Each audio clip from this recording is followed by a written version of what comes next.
생활 속 법률 히어로 이승우 변호사의 사건 파일.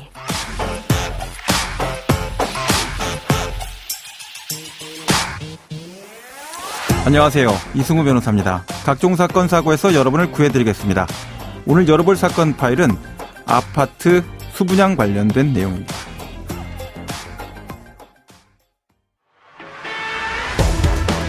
이달 말부터 수도권에서 최대 10년인 분양권 전매 제한 기간이 최대 3년으로 대폭 줄어들 전망입니다.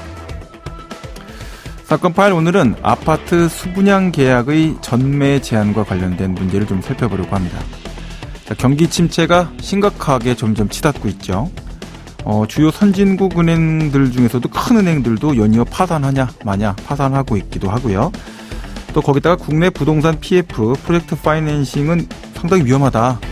그래서 너무 높은 위험 상태에 있기 때문에 심각하다 하면서 또 아파트 수분양자들, 아파트에 대해 분양 청약했던 분들도 분양 중도금 이거 납부할 능력이 안 됩니다. 잔금 지급 의무 못해서 채무 불이행으로 파산 면책받아서 신용불량자 되게 생겼어요. 이런 문제들이 막 표면화되고 있는 상태입니다. 자, 건설사는 돈을 못 받으니까 연쇄부도 가능성까지 생기고 있다. 실제로 큰 회사, 현대계열사 같은 건설사도 회생 신청을 들어가는 이런 판국으로 이제 들어가고 있는데요.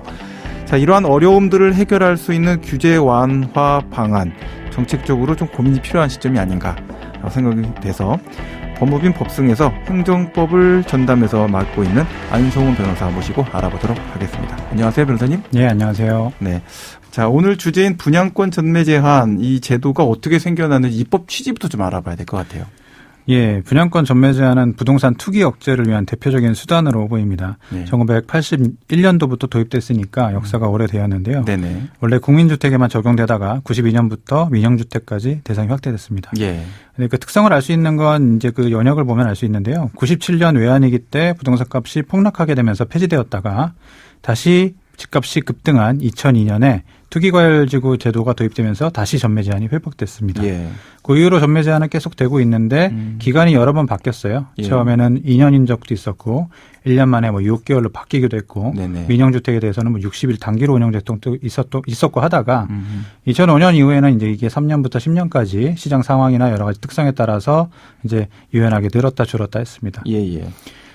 그러다가 지난 정권에서 부동산을 잡겠다는 의지를 이제 많이 피력하면서 수도권 최대 10년, 비수도권 최대 4년까지로 이제 운용이 되고 있었습니다. 이게 그러면 이제 법상으로 돼 있는 건 아닌 것 같고 시행령 시행규칙 단계에서 처리되는 건가요? 주택법에 제한 근거가 있고요. 시행령에서 구체적인 기간을 정하고 있습니다. 대통령령으로서 국무회의를 통해 갖고서는 결정해서 즉각적으로 집행할 수 있게끔 돼 있다. 이런 얘기군요. 맞습니다. 예. 자, 그런데 올해 들어서 이제 전매 제한 규제를 완화하겠다라고 정부는 밝혔던 상태고요. 예. 얼마나 줄어들게 됩니까? 예, 부동산 시장이 얼어붙으니까 이제 이번 정부에서는 부동산 대책을 많이 내세워 왔는데 그 중에 이제 전매 제한 규제를 완화하겠다는 계획도 들어 있습니다. 예. 수도권 최대 3년, 비수도권 최대 1년까지로 바꾸겠다는 건데 10년 4년이 3년 1년으로 줄었으니까 정말 대폭 완화가 되는 건 맞습니다. 네네네. 지금 국무회의를 앞두고 있고 아마 방송일 기준으로는 국무회의가 지나고 이제 시행을 앞두고 있거나 하는 상황일 것 같습니다. 예.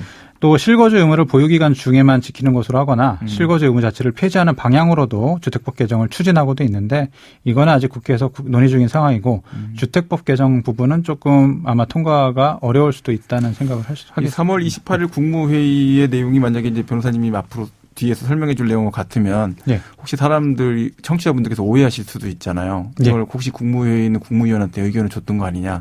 그러신 건 아니죠? 예. 국무위원 분한테 의견을 주시거나 국토교통부 쪽에 의견을 벌써 이미 주셔갖고 이 3월 28일 우리 방송에 나갈 때의 내용과 관련된 내용들이 언급되거나 이런 건 아니겠죠? 예, 그건 아니고 앞으로 이제 그런 의견들을 추측해보건데 그럴 수도 있지 않겠는가? 네, 그렇게 보신다는 거죠? 예, 그렇습니다. 네.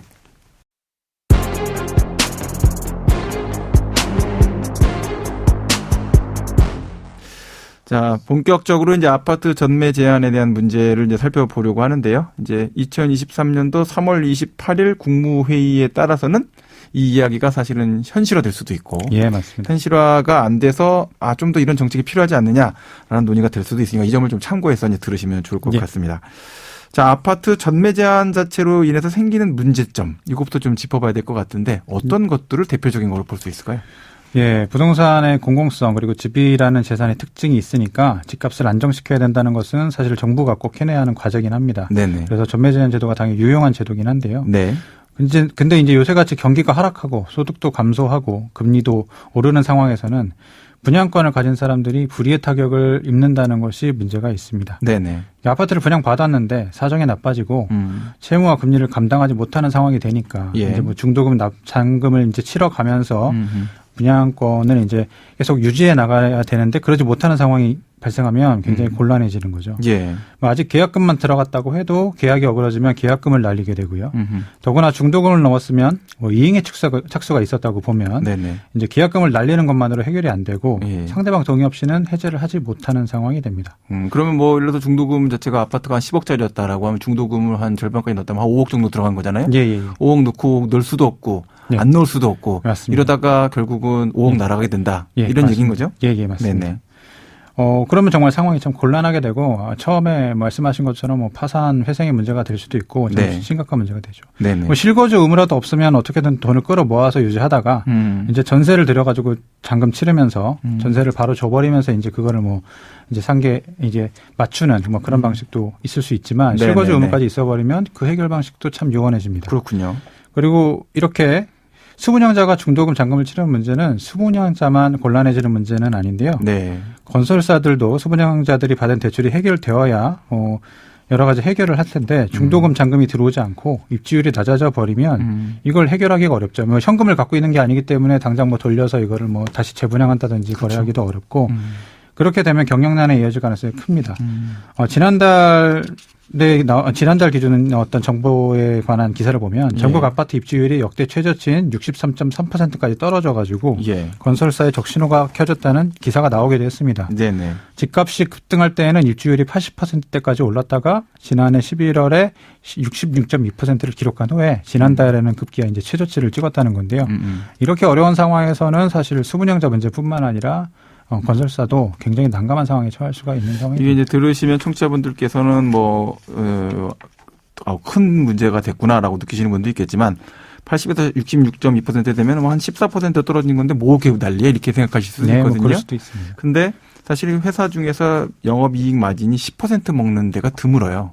그러니까 결국 회사 입장에서는 자금 자체가 14% 정도 빠진다라고 하게 되면은 사업 현장에서 돌아가는 돈 자체 영업이익 소진되고 회사에서 돈을 갖다 집어넣어서 메꿔야 되는 상황이 되는 거죠. 네, 맞습니다. 근데 건설사가 생각보다 한 달 벌어서 한 달 쓰는 경우들도 많고 예.